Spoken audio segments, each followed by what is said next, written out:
विश्वं तरन्ति संसार दुर्गम विश्वं।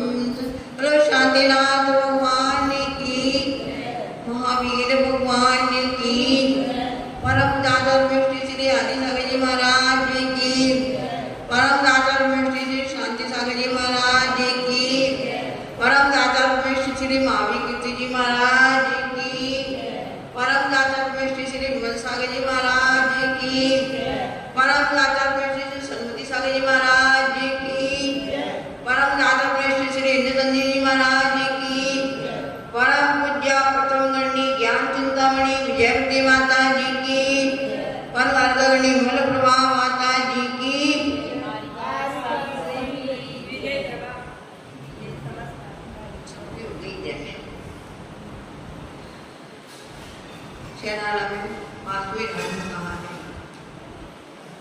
शुभे अशुभे कर्म फल जेते, भोगे जिए कहे ते, सुते दारा होए न सीरी, सब स्वागत के हैं मेरी। इतना अच्छा बताया। कर्म दो प्रकार का, शुभ कर्म और अशुभ कर्म। शुभ कर्म का बंध करने वाला ये जीव है और अशुभ कर्म का बंध करने वाला भी ये जीव है। अब हमको विचार करना है कि हम शुभ कर्म का बंध करें कि अशुभ कर्म का बंध करें। हर प्राणी, हर मानव ये चाहता है मेरे को पुण्य की प्राप्ति हो, मेरा शुभ कर्म का बंध हो, जब सुख मिलेगा। लेकिन सुख कहाँ है? कभी विचार किया क्या है? कभी विचार नहीं किया।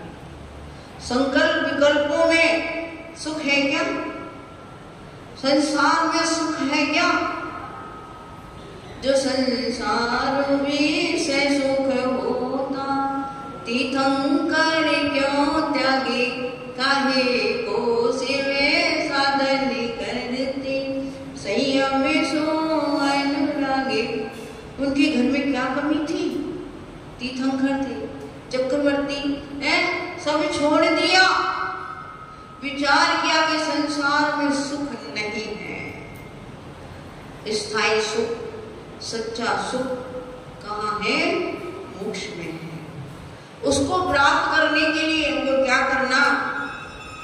अपने परिणामों की विशुद्धि बनाना।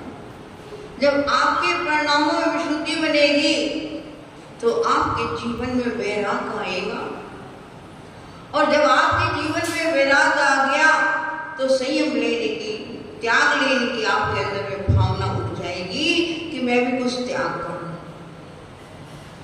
लेकिन इस संसारी जीव अपने घर में अंदर रहना चाहता है, वही अच्छा लगता है।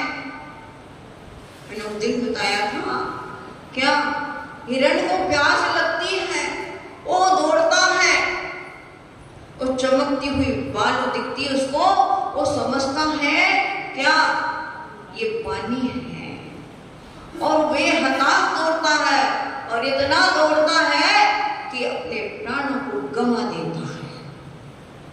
उसी प्रकार ये संसारी मानव अपने कुटुंब घर वालों की पालने के लिए देश और विदेश में धन कमाने के लिए जाता है, और धर्म का विचार नहीं करता, धन को छोड़कर धन का विचार करता है। और धन कमाते कमाते परिवार का पालन पोषण करते करते और आयु पूर्ण हो गई, चले जाते हैं। धर्म किया क्या? आपके सामने दुखद घटना हो गई है, कितनी अच्छी औरत है, और एक क्षण में चली गई। हमसे बोली माता जी चातुर्मास में कुछ नियम है, नियम दीजिए मेरे को, तुम्हारी क्या दिशा है लेने की, ले लो। बोले नहीं आप बताओ। तो मैंने कहा साबुत धान, बिना दलाव नहीं खाना, चना वगैरह छोला वगैरह जो पुराने दानों को नहीं खाना। बोले ठीक है। और और क्या व्रत? बोले अष्टमी चतुर्दशी, और जिस दिन मेरा व्रत होगा पर्युषण अष्टांग का में मेरा ब्रह्मचर्य व्रत रहे। ठीक है, इतना व्रत उसने ले लिया। मन में कितनी खुशी है कि मैंने आज व्रत, पता नहीं कल क्या हो जाएगा। आप सब जानते हो, भजन भी बोलते हैं क्या? जीवन है पानी की बूंद है क्या, आगे क्या? कब बदल जाए रे, है? कब क्या हो जाएगा? जीवन कैसा है? पानी की बूंद के जैसा है। पत्ते पर पानी पड़ा और नष्ट हो जाता है। इस प्रकार ये जीवन है। आयु पूर्ण हुई और एक क्षण में जीव चला जाता है। विचार नहीं करता कि क्या होगा मेरे घर वालों का, क्या होगा, कुछ नहीं, कोई विचार नहीं। विचार उसने किसका किया? धर्म का विचार किया। एक दिन पहले ही व्रत लिया उसने, है, और दूसरे दिन आयु समाप्त हो गई। तो कम से कम व्रत लेकर के तो गई, धर्म उसके साथ में गया। तो हम यही विचार करेंगे हमेशा कि धर्म से ही सुख की प्राप्ति होती है, त्याग से ही सुख की प्राप्ति होती है, ना कि संसार में रहकर, घर कुटुंब में रह करके उनके पालने पे उसमें सुख नहीं मिलेगा। संकल्प विकल्पों में कभी भी सुख नहीं है क्या? सुख मिलेगा स्वाध्याय करने से, गुरु की देशना सुनने से, भगवान की भक्ति करने से वो आगे सुख आपका बढ़ता जाएगा। और एक दिन ऐसा हो जाएगा कि आपको स्थायी सुख में पहुंचा देगा। लेकिन हम मानव धर्म को ऐसा समझते हैं कि कुछ नहीं है धर्म, भगवान कुछ नहीं देने वाले क्या? भगवान तो कुछ देते नहीं है, वो तो चुपचाप बैठे हैं। तो हमारे पास तो कुछ है ही नहीं, मैं भी जैसा वैसे तुम भी बन जाओ। माता दृष्टांत सुनाती है क्या? दो मित्र थे, दोनों एक जाति के थे, जैन जाति के थे। परस्पर में मित्रता थी, लेकिन भावों में मित्रता नहीं थी। सुनाया भी था मैंने क्लास में, भावों में मित्रता नहीं थी। दोनों के भाव परस्पर में अलग अलग थी। एक सौम्य दृष्टि और एक मिथ्या दृष्टि। बहुत समझाता है उसको, कहता भैया मंदिर चलो, धर्म करो। वो कहता है धर्म करने से कुछ नहीं होगा भैया। पर्युषण पर आ गया, कम से कम 10 दिन नहीं गए मंदिर, तो अनंत चतुर्दशी के दिन तो मंदिर चलो। जो कभी मंदिर नहीं आता वो भी 10 दिन मंदिर आता है। मंदिर जाने का बहुत बड़ा रहस्य है। माता जी ने एक दिन बताया भी था का जब चिंतो तो सहस फल लखा पड़े गमने पूर्णा कोड़ी अनंत फल जब जिन मन दिठे। जब आपने मन में विचार कर लिया, जब चिंतो तब सहस कि मेरे को मंदिर जाना है, 1000 उपवास का फल होगा, और लखा फल गमने, और चल दिए हाथ में मैं सामग्री लेकर के और चल दिए, तो 1,00,000 उपवास का फल हो गया। पूर्णा कोड़ी अनंत फल जब जिन वर दिठे। बीतना भगवान के सामने आकर के खड़े हो गए, स्तुति स्तोत्र पढ़ने लगे, उनकी मुद्रा को निहारने लगे, तो पूर्णा कोड़ी उपवास का फल आपको मिल जाएगा। लेकिन परिणामों में विशुद्धि होना चाहिए, दृढ़ता होना चाहिए, विश्वास होना चाहिए। मंदिर तो आप घर से चलते, मंदिर तो बहुत पढ़ते हैं, लेकिन हमारा माथा कहाँ? बीतना भगवान के दरबार में ही झुकना चाहिए, अन्य कहीं भी नहीं झुकना चाहिए। लेकिन हम घर से चलते बोलते सब ये भगवान एक ही है, ऐसे कैसे हो जाएंगे सब भगवान? कोई सनातता को लिए है, कोई वीतरागता को लिए है। जो वीतराग को लिए वही सच्चे देव है। जो सर्वक पढ़ा आपने, जो सर्वक वीतराग होंगे वही सच्चे तो ठीक है भैया, अनंत चतुर्दशी का दिन है, आप तो चल मंदिर। वो साथ वचनधारी था, बोले नहीं मैं मंदिर नहीं जाता, तुम जाओ मंदिर, दिन भर भूखे मरना, रात भर भजन कीर्तन करना, और आप सुबह अपन मिलेंगे रास्ते में, देखो आपको क्या फल मिलता, मेरे को क्या फल मिलता है।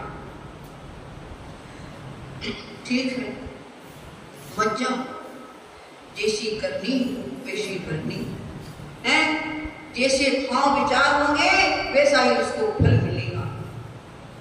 ठीक है, अब बेचारा सम्य दृष्टि जीव था, वो तो मंदिर में गया, भगवान की भक्ति की, जो भी भगवान की दिन भर पूजा की और रात्रि उपवास किया, रात्रि को भजन कीर्तन किया, ओंकार मंत्र का पाठ किया, और सुबह मंदिर से जब निकला तो कांटा लग गया। अब दूसरा निकला वेश्या की यहाँ से, उसको सोने की सिक्के से भरी हुई थैली मिल गई। दोनों परस्पर में मिले, क्या हुआ भाई? तो सम्य दृष्टि का झूठ नहीं बोला, बोला मेरे पैर में कांटा लग गया, देख मैंने पहले कहा था भगवान की भक्ति करने से कुछ नहीं होता, देख मैंने मजा मौज किया, रात भर खाया पिया, वेश्या सेवन किया, शराब पी, मांस खाया, और सुबह में निकला इस सोने के सिक्के से पूरी थैली मिल गई। लेकिन जो सम्य दृष्टि था वो कहने लगा भगवान की भक्ति से है हमको अच्छा ही फल मिलेगा, खराब फल नहीं मिल सकता। भगवान की भक्ति में दृढ़ता है तो क्या हमारा आत्मा का कल्याण लगता, इसमें कुछ रहस्य है। उस रहस्य को कौन बताए? गुरु ने। इसका निर्णय कौन करे? गुरु ही कर सकते हैं, हम और आप इसका निर्णय करेंगे। चलो पहले तो क्या मुनि महाराज जंगल में रहते थे, चलो मुनि महाराज को देखे कहाँ है गुरुदेव। जंगल में दोनों जाते हैं और पहुंच करके देखते हैं एक स्वच्छ शिला पर निर्गंध गुरुदेव विराजमान है। दोनों नमस्कार करते हैं। एक के मन में खुशी है और एक के मन में दुख है, कहीं मेरा धर्म न छूट जाए, इसकी आस्था न बिगड़ जाए। कोई बात नहीं, गुरुदेव कहने लगे भाई ने आशीर्वाद दिया, क्या बात है? कहने लगे गुरुदेव कल अनंत चतुर्दशी थी और मेरा उपवास था, भजन कीर्तन सब किया, और सुबह निकला तो कांटा लग गया, और ये वेश्या के हाथ से निकला, इसको सोने की सिक्के से भरी थैली मिल गई।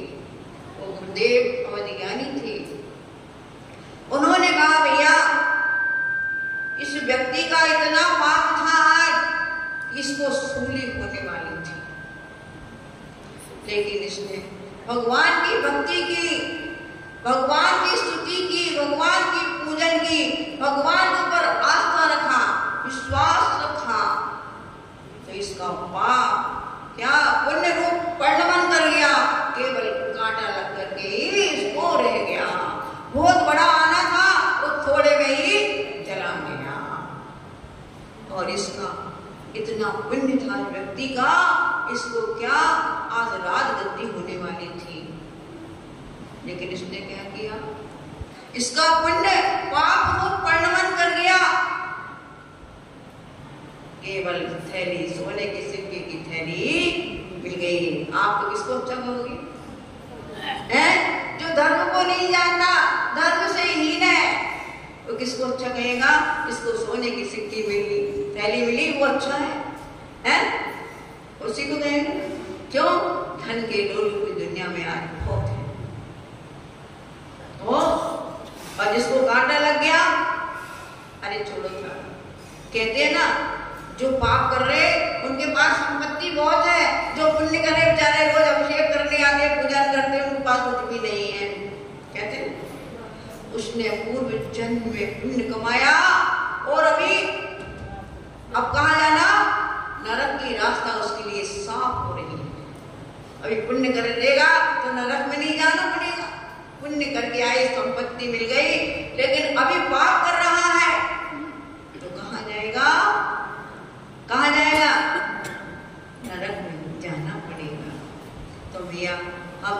करनी करें कि हमको नरक में नहीं जाना पड़े और अंत समय तक भगवान का नाम हमारे मुख से निकलता रहे। हम यही भगवान से प्रार्थना करते हैं।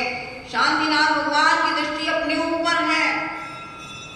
वो कहते हैं क्या दूसरे के क्या दोष मत देखो, अपनी आत्मा को देखो, अपने आत्मा का स्वरूप का चिंतन करो तो आप हमारे जैसे बन जाओगे, आपको मोक्ष मार्ग मिल जाएगा। लेकिन आज के मानव हिंसा, झूठ, चोरी, कुशील, परिग्रह, पांचों पापों में लगे रहते हैं। कभी मंदिर आने के भी फुर्सत नहीं। आप देख लो यहाँ कितने लोग हैं प्रवचन सुनने के लिए। माता जी आए हैं, माता जी कितने ज्ञानी। आपके यहाँ गंगा आई, वो भी कैसी, खारे पानी की मीठे पानी की है, मीठे पानी की। तो गागर को भर लो।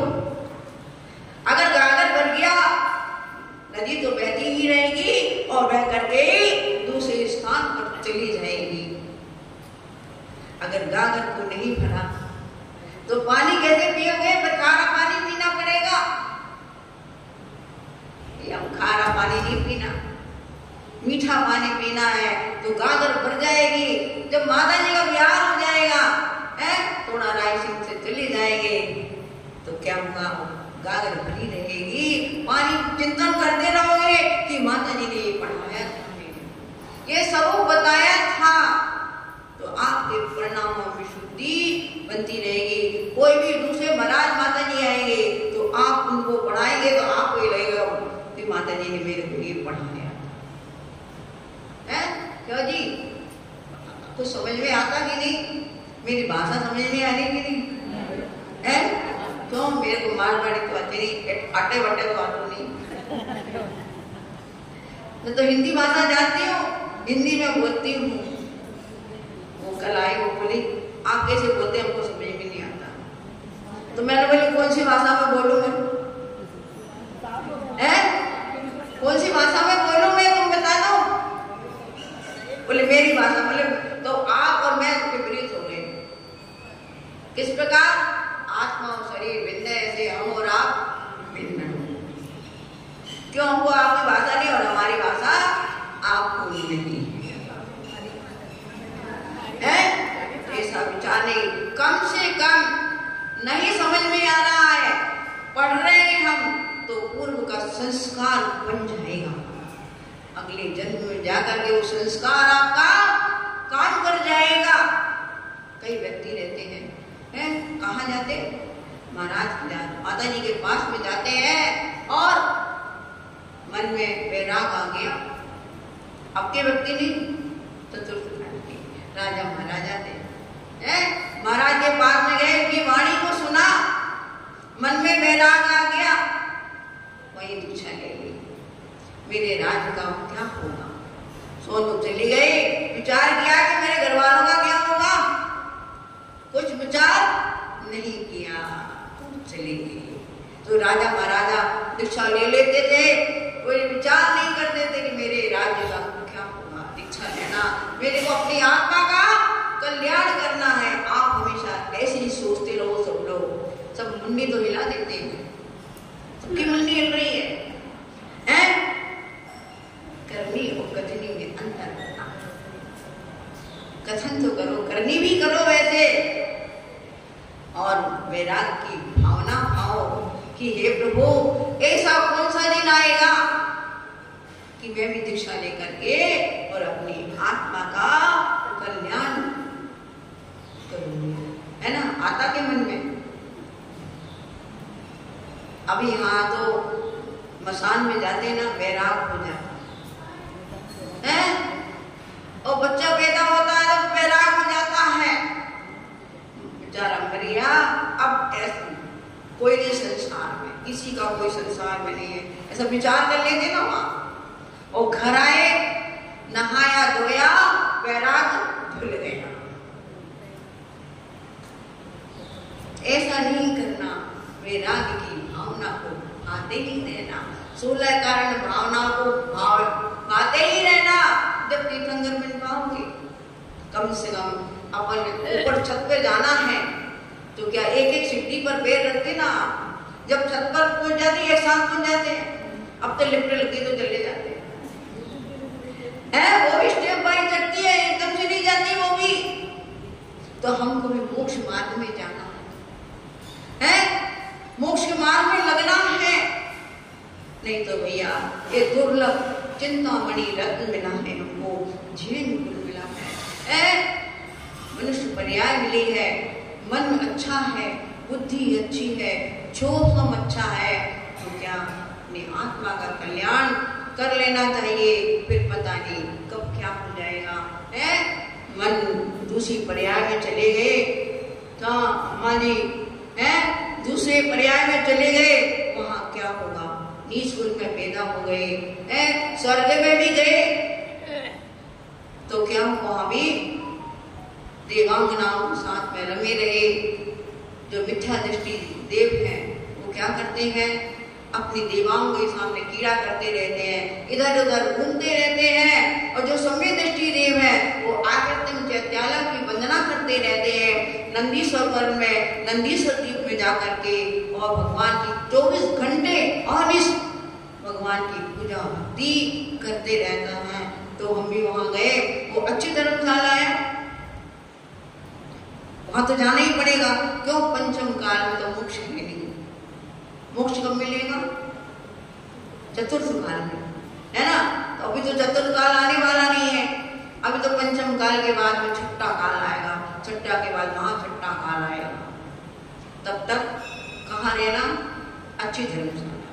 आप कहीं भी जाते हो तो मन में सोचते हैं अच्छी धर्मशाला मिलना चाहिए, जहाँ एसी रहते हो, अच्छे डल्लब के गद्दे रहते हो, हैं, तो खाने पीने का बढ़िया इंतजाम हो, ऐसी धर्मशाला में ठहरना। और गंदी धर्मशाला कौन, नरक है, गंदी धर्मशाला में कोई ठहरना नहीं चाहता है। तो ऐसी करनी करो, अच्छा भाव रखो, विशुद्ध प्रणाम रखो कि आपको क्या अच्छी धर्मशाला मिल जाएगी, फिर आपको क्या होगा, मनुष्य पर्याय मिलेगी, संस्कार रहेगा। तो क्या आजकल इतनी छोटी छोटी उम्र में है, आचार्य श्री विद्यासागर जी महाराज के संग में कितने छोटे छोटे हैं बच्चे ने दीक्षा ले ली। उन्होंने सोचा बस मेरे को आत्म कल्याण करना। क्षमा सागर जी महाराज का नाम सुना होगा आप लोगों ने, डॉक्टर हो गए और लीनागिर में आचार्य श्री 25 दीक्षा दे रही थी।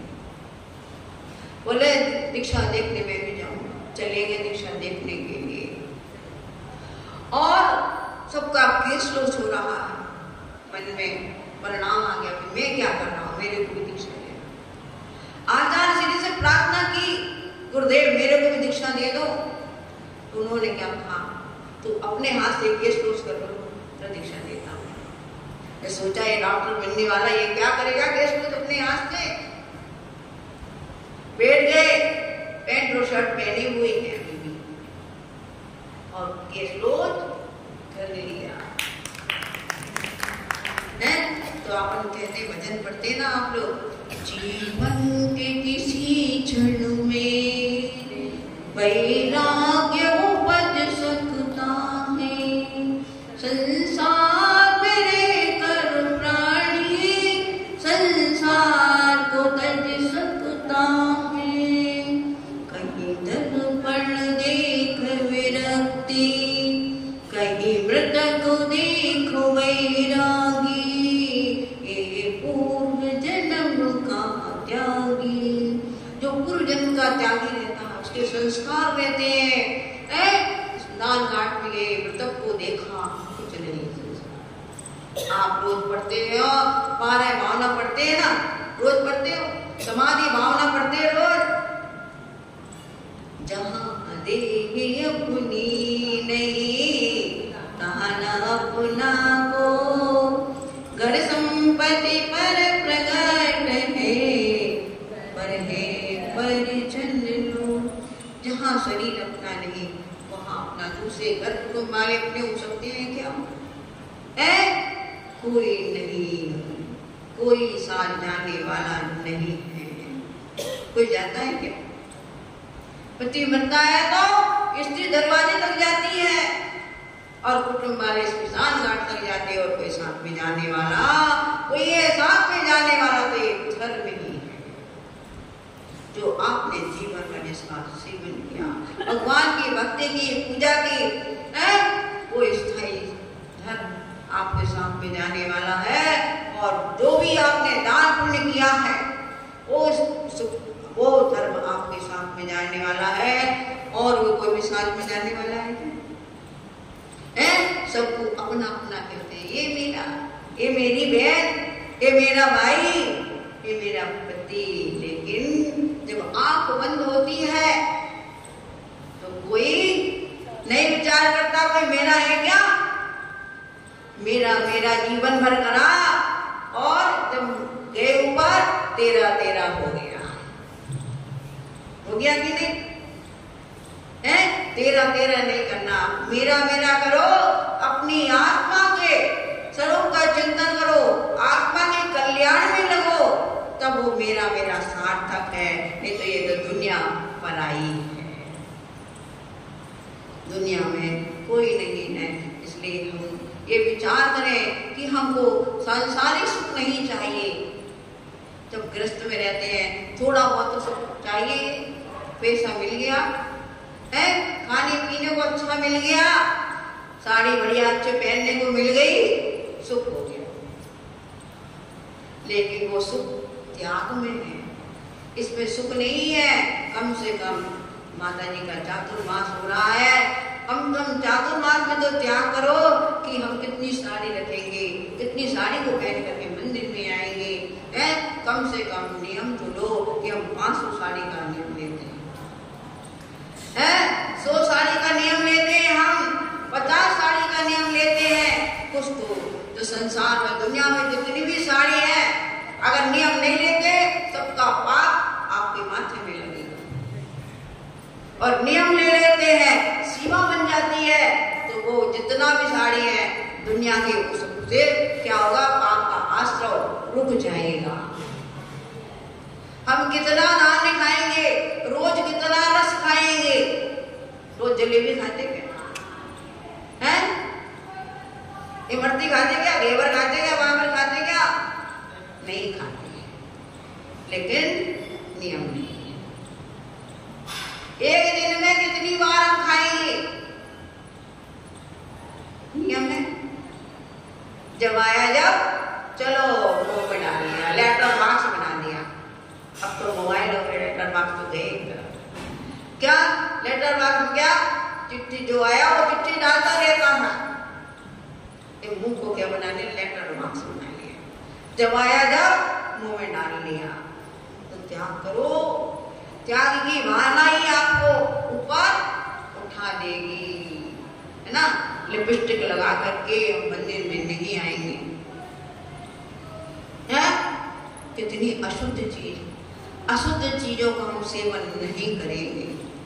जब भी व्रत होगा हम पाउडर नहीं लगाएंगे, क्रीम नहीं लगाएंगे, हैं? तो इससे क्या हुआ, आपको पुण्य का आश्रय हुआ। उनको मत देखो, ऊपर अभी ले जाना, टाइम में नीचे देखो, हमको देखो। ऊपर देखना तो सिद्ध भगवान को देखो, आनंद भगवान को देखो, और नीचे ने बीच में देखो, मध्य लोक को देखो, नीचे मत देखो, अधोलोक को मत देखो, है? कहाँ देखो, मध्य लोक में देखो। मध्य लोक में देखोगे तो आपकी आत्मा कल्याण होगा। आज माता जी उस काम कर रहे हैं, आपको रत्नकंठ साहब का चार पढ़ाया नहीं है, लेकिन थोड़ा सा प्रश्न पूछ सकते हैं। हाँ भैया, माता जी क्या कह रहे हैं, आप ये पीछे वाले इधर वाले बोलेंगे। माता जी क्या कहा, 18 दोष कौन से हैं, कोई बता सकता है?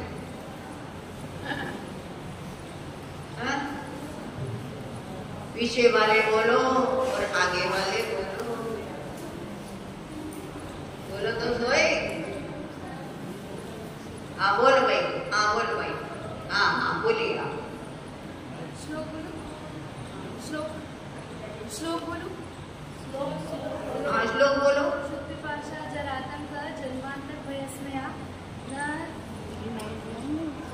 जन्मांतर भयस्मया न राग द्वेष नामाश्च यस्यास्यात् प्रतीयते।